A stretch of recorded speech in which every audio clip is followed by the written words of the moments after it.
Hi, it's Wyndham. What do you take from the saying, a reason, a season, a lifetime?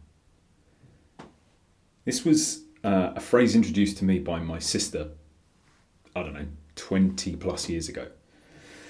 And at the time, it was specifically associated with personal relationships.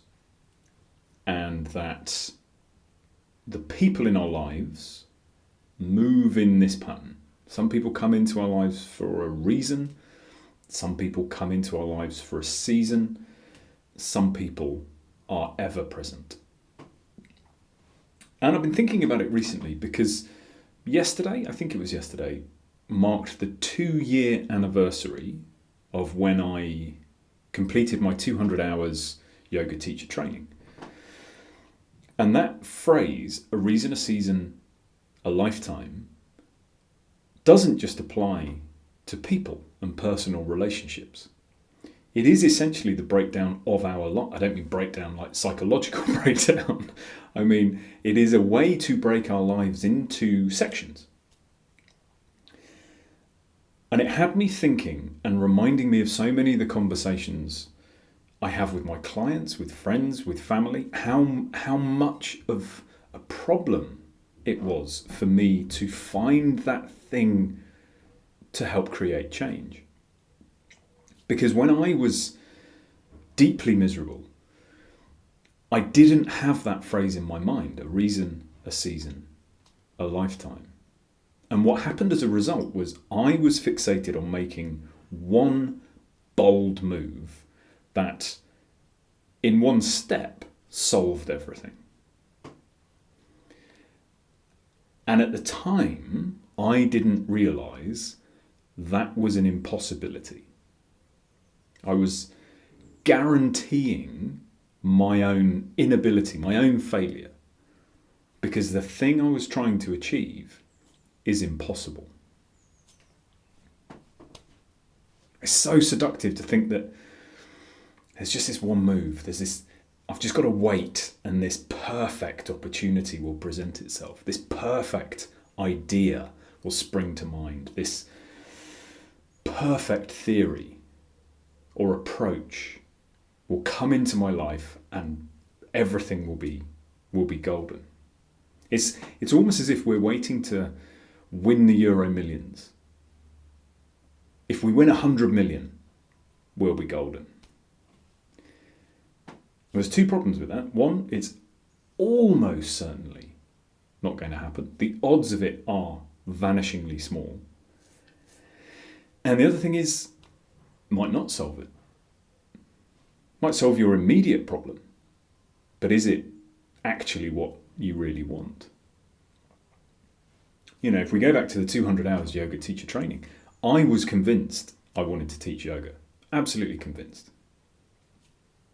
And yet, here I am 2 years after qualifying as a yoga teacher, having not even practiced for a year.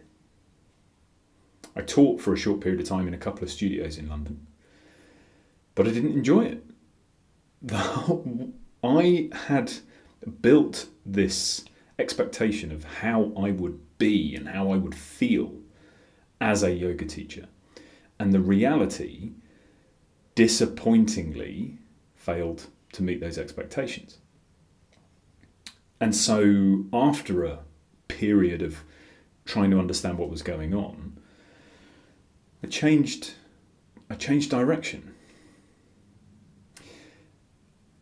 And does that mean that the time I spent practicing and training and the money I spent to do so, does that mean all of that was a waste of time?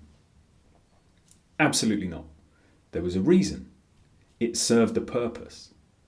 And actually, that wasn't even the first step in the journey to where I am today. The first thing I did was train as a mediator. I was miserable in my sales career. This opportunity of doing a mediation course, well, actually, that really suits me because I think it naturally aligns with my personality. And it offered me the opportunity to be of service to people. And it was something that I felt enormously lacking in my life.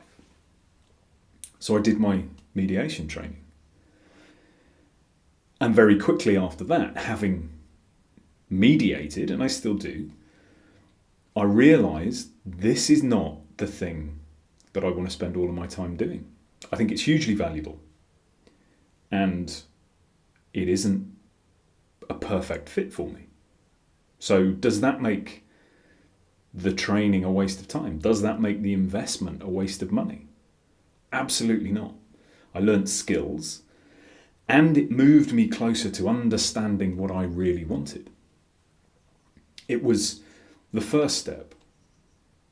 And then that first step changed the whole framing of how I saw what was possible, what I really wanted out of life.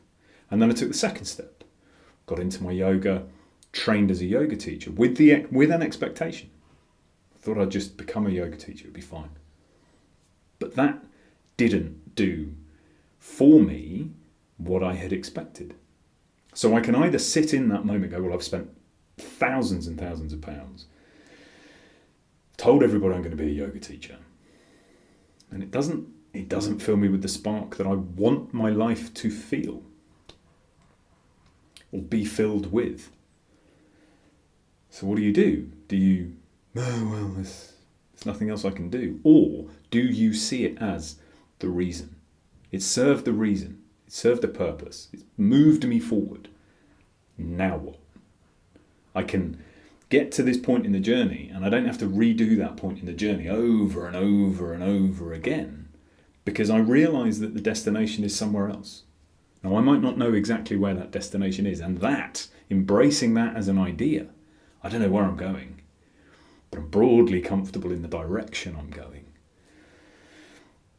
That allows us to move forward in our lives, because expectation is the crucible in which disappointment is forged. If we can approach whatever we do in life with this idea that, well, there's a reason, it's a season or a lifetime. I have the opportunity to learn and grow in this moment. Then moving forward is simply a series of steps. We are not looking for that single impossible step. So how does a reason, a season, a lifetime resonate in your life? How many areas of your life are you actually waiting for the perfect moment, the perfect opportunity, the perfect move? And how long have you been waiting for that? Small steps, incremental change, embracing something new. If you can realign your expectations, I've just said expectations are the creators of disappointment. It depends on what our expectation is. If the expectation is I can solve this in one move, or I'm just going to wait until the perfect opportunity presents itself, we're going to be disappointed. If we can say, I've no idea where I'm going, I know I don't want to be here. All right, so a step away from here is better because I'm no longer here. Where I end up in that first step, you might go, no, much of a muchness. Okay, so we are now narrowing the world. We are getting more connected with ourselves because we can learn from that step. We can say to ourselves, what did I think I was creating? What did I think I wanted? Well, this has proven that I didn't know. I still don't know. But I'm narrowing the world. I'm narrowing my perception of what is possible and what it is that I really want. And then we make another step, and another step, and another step. And before we know it, we have been taking these steps, taking these actions, boldly putting ourselves in uncomfortable situations. And we look back and we say, wow, I've been doing this for 6 years, 7 years, 10 years. I am now just counting up years, as long as it relates to you. but it's the only way we get to where we're going. I leave you with that.